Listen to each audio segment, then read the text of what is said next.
अगर तुम बार बार अल्लाह को अपनी मनपसंद चीज़ के लिए मना रही हो, उसे वो चीज़ तुम्हें देने पर आमादा कर रही हो, बार बार उसे पुकार रही हो कि वो तुम्हारी फरमाइश पूरी कर सके, लेकिन तुम्हें कहीं से भी कबूलियत के आसार नज़र नहीं आ रहे, तो सुनो, कुरान में अल्लाह तुमसे मुखातिब है कि भला वो कौन है कि जब कोई बेकरार उसे पुकारता है तो वो उसकी दुआ कबूल करता है और तकलीफ़ दूर कर देता है, और जो कोई अल्लाह पर तवक्कल करता है तो उसके लिए वो काफ़ी है।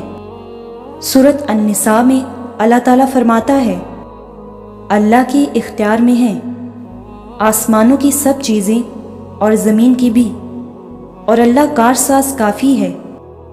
सूरत अन-नहल में अल्लाह ताला फरमाता है, जब हम किसी चीज़ का इरादा करते हैं तो सिर्फ हमारा ये कह देना काफ़ी होता है कि हो जा, बस वो हो जाती है।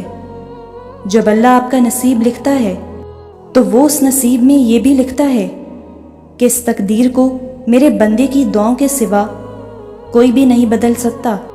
हम अक्सर ये सोचकर परेशान होते रहते हैं कि अगर हमारा मांगा हुआ किसी और को मिल गया तो, हालांकि अल्लाह तो पहले से ही सब तय कर चुका है, ये भी कि आपको आपके नसीब से क्या मिलना है, और ये भी कि किन दुआओं ने आपके दिल का हिस्सा बनकर आपका नसीब बदलना है। तो फिर आप क्यों इन वसवसों में उलझे हुए हो कि कहीं दुनिया हमसे हमारी चाह ना छीन ले। आपकी दुआओं का मुहाफिज तो अल्लाह है, और उसकी हिफाजत में किसी का लिखा हुआ किसी दूसरे को कभी नहीं मिल सकता। जो भलाई अल्लाह ने आप तक भेजनी है वो आप तक हर हाल में पहुँच कर ही रहेगी। जो मौजज़े अल्लाह ने आपके लिए मुकर्रर किए हैं वो मौजज़े होकर ही रहेंगे। कोई भी इस होनी को नहीं टाल सकता सिवाय अल्लाह के। जिस पर अल्लाह ने हमारे लिए पहरे बिठा रखे हैं उसे हमसे कोई नहीं छीन सकता, कोई भी नहीं। और अल्लाह पाक तुम्हारी ज़ुबान को मांगने की हिम्मत तब देता है जब वो तुम्हारी दुआओं पे राज़ी होना चाहता है। तुम्हारे दिल में बार बार एक ही चीज़ का ख्याल आना उसकी जानिब से इशारा है कि तुम उसे मनाओ। वो तो उन दुआओं के लिए भी वसीले बनाता है जो तुमने उससे कभी मांगी ही नहीं होती। फिर वो उन दुआओं को कैसे अधूरा छोड़ सकता है जिन्हें तुम तड़पते हुए उससे बार बार मांगते हो।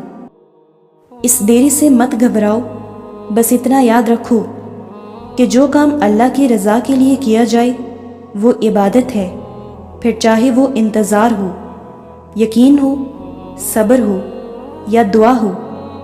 टूटे हुए दिल से निकली हुई सदा कभी खाली नहीं जाती, और इबादत का सिला कभी रायगा नहीं जाता। तो फिर ये सब जानते हुए भी तुम क्यों उससे मांगते हुए थक गए हो जो तुम्हें देते हुए नहीं थकता। तुम्हारी दुआएं ही तुम्हारा यकीन है कि अल्लाह ज़रूर देगा, और कुन मोहब्बत है उसकी कि वो दे देता है। अब कबूलियत के ज़रिए उसके एक हुक्म पे रुके हैं, और उसका हुक्म तुम्हारी सिर्फ एक पुकार का मुंतज़िर है। जो अल्लाह चाहता है उसे इंसान कभी भी नहीं रोक सकता। फिर भले ही वो चीज़ तुम्हें नामुमकिन नज़र आ रही हो या तुमसे 7 समंदर दूर लग रही हो, अभी तुम जिन रास्तों पर चल रहे हो ना, वो हर रास्ता तुम्हें तुम्हारी चाह तक ले जा रहा है। अभी तुम जिन दुआओं को दिल से लगाए हुए हो ना, ये दुआएं ही तुम्हें वहाँ ले जाएंगी जहाँ कोई नहीं जा सकता। तो क्या हुआ अगर कोई राह नज़र नहीं आ रही? तो क्या हुआ अगर सिले की नहीं आई है घड़ी? अभी हर चीज़ का अल्लाह ने ख़ास वक्त मुकर्रर कर रखा है।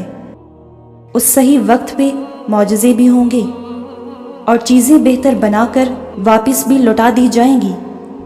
बस यकीन रखो कि अल्लाह ने जो तुम्हारे लिए लिखा है वो आखिर में तुम्हारे साथ होगा। फिर लोग जितनी भी रुकावटें खड़ी कर लें, फिर नसीब जितनी भी कोशिशें कर ले,